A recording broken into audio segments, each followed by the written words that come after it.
We live drums. Hello, I'm Gary Framps.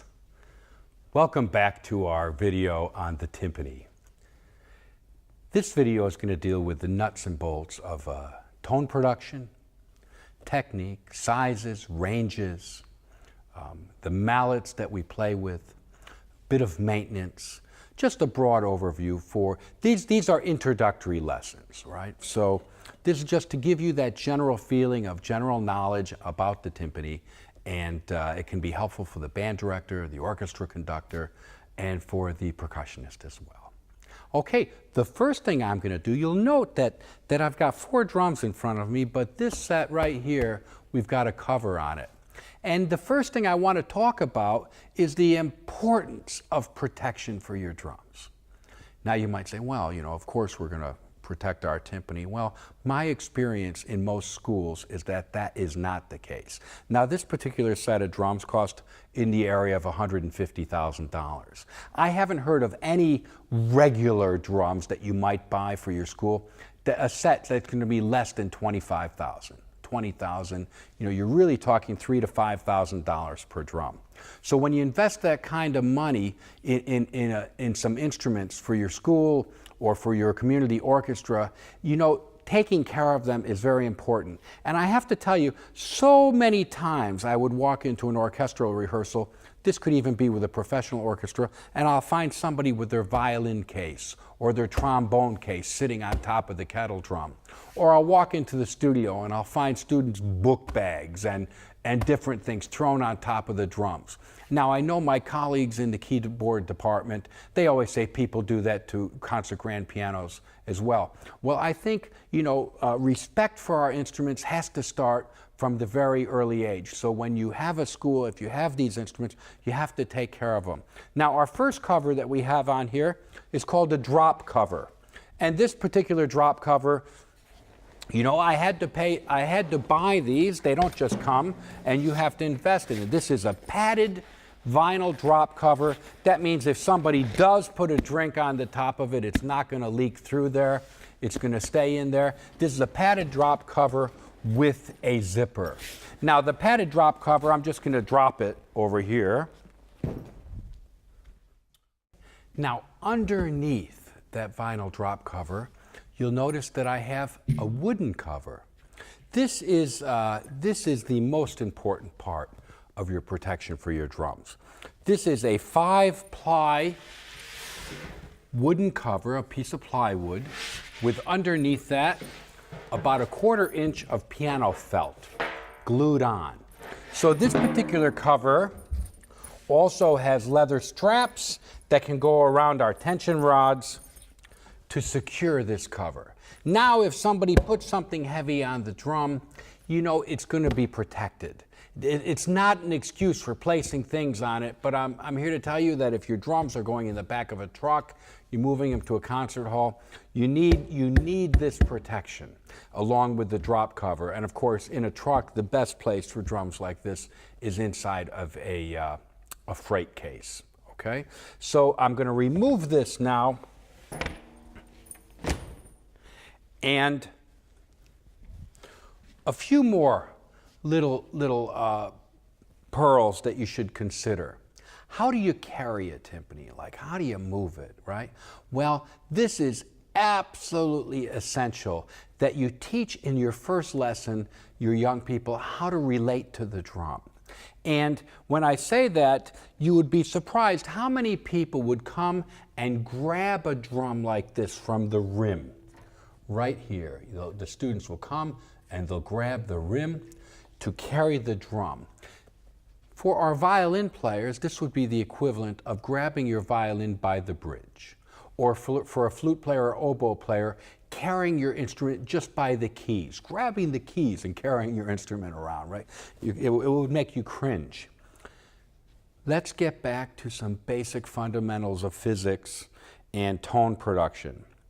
If we have 8 tension rods on this drum, each one of our tension rods, I'll just move my trap case, needs to have an equal amount of tension and be precisely tuned the same so that our tone remains pure and centered. If you grab the drum like this from under the rim and pull up on it, the rim can bend. And once your rim is bent, the drum can never be tuned properly. It can never be tuned. So where do you grab a drum to move it? Well, in a drum like this, you would use the big struts that you see out here. You see that this big strut in here? That's what we would use to carry it by. We would never grab it by our tuning lugs or our tension rods or by the rim. It's always carried by the main frame on the drum. And it's carried very carefully. And you don't lift it by yourself. You never grab the drum by the gauges. And I think we can get a shot of the gauges, but they're delicate apparatus on the side of the drum, and we just don't carry it by the gauges. And unfortunately, I've seen people do that. I've even seen percussionists do that, and it's very sad because the gauges are delicate and very expensive to replace. So that's just a little bit of background about protecting your drums, okay?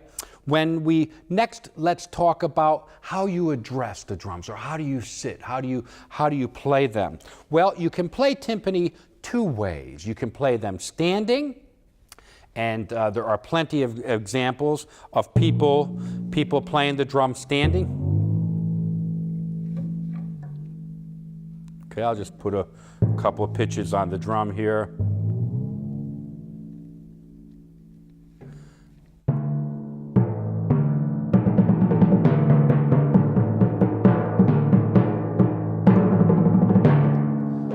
We can play our drum standing, and here we go, we're dampening them down.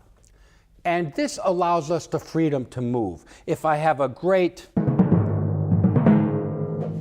something like that, or a gesture, I love the feeling of standing. But what that doesn't give you, it has you really not feeling like you're connected to the drum. Now, all of our physiology, our height, our weight, everything is different. And you know, some people always stood. Some people always sit. I've noticed, you know, when I've thought about some of the wonderful masters that I've had quick lessons from or seen in workshops, quite often the tall people are sitting all the time, and they will say, you should always sit when you play timpani. And sometimes some of our shorter people, they're always standing, right? And they say, well, you always stand when you play timpani. I think that it depends on you. There are times when you sit and when you stand, and you need to find what's comfortable. In playing drums like these Dresden drums, I often sit down. I have a timpani stool. Something like a bass stool works really well. Some people use mechanic stools. I think you can get a wonderful stool off of the internet from Sears and Roebuck. It's like it's a mail order shop, and they have a stool that's sort of, I think, $59, but it's an adjustable stool, hydraulic stool. You want something that will adjust to the height for young people. I think most of our music stand manufacturers and people like that make timpani and bass stools, and it's important that you have that. Now, when I play the kettle drums, you'll notice that my feet go into the stirrups. My feet are engaged in the pedals. Today I'm wearing my Birkenstocks because it's very hot in Australia outside, but I'm sitting here with my sandals, and my feet are in here. And now I'm sitting on the edge of my stool, and you can see that I'm able to move my timpani feet really well. I think we'll probably be getting a sort of a close shot of that. I can set back a little bit on my stool. But if I'm playing something with two drum exercise, and I'm just playing basic,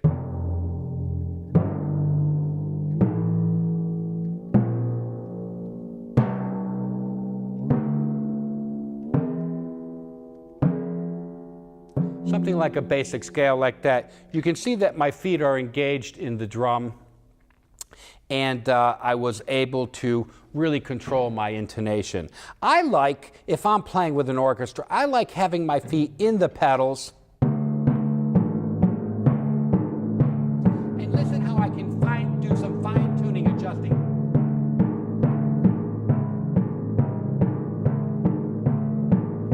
Now, I can't tell you how many times that I've been playing in an orchestra and have noticed that maybe the pitch is creeping up, something's changing. We can use our fine tuner for adjusting that, but I love the feeling of having my feet in the pedals and that I'm actively engaged. The same thing goes if I'm playing with all 4 drums.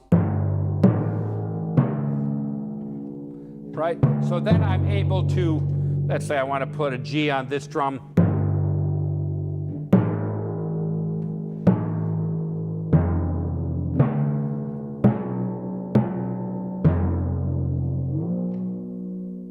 I'm able to control. So I set myself in such a way, and I'm just doing a bit of improvising here. I'm not playing any specific pieces for you today. There'll be some pieces in the collection that I will record on every instrument, but today it's just examples. And you notice how I'm moving around on these drums, right? I'm actually able to address them. I feel like they're a part of me. Remember my quote where I said that it's hard for percussionists to play things. It's challenging because we play everything at the end of a 1-foot club, right? So I'm not able to touch anything when I'm playing and I'm pouring. But timpani, it's very important that we actually do some touching because that will come into our dampening and muffling. So in the next part of this series, we're going to talk about tone production. In this one, we talked about how to address the drums, how to sit with your feet in the pedals or whether you're standing, and basic how to get your drum set. You'll also notice that I've got these drums anchored to the floor. There are things that we screw down, they're anchored to the floor, and I can press the pedals and they don't move around on me, which is very important. So that concludes our basic introduction to like setting up and how you sit, and our next one will be on tone production. Thank you, and if you have questions, you can always contact me at garyfrance.com. Thank you. We live drums.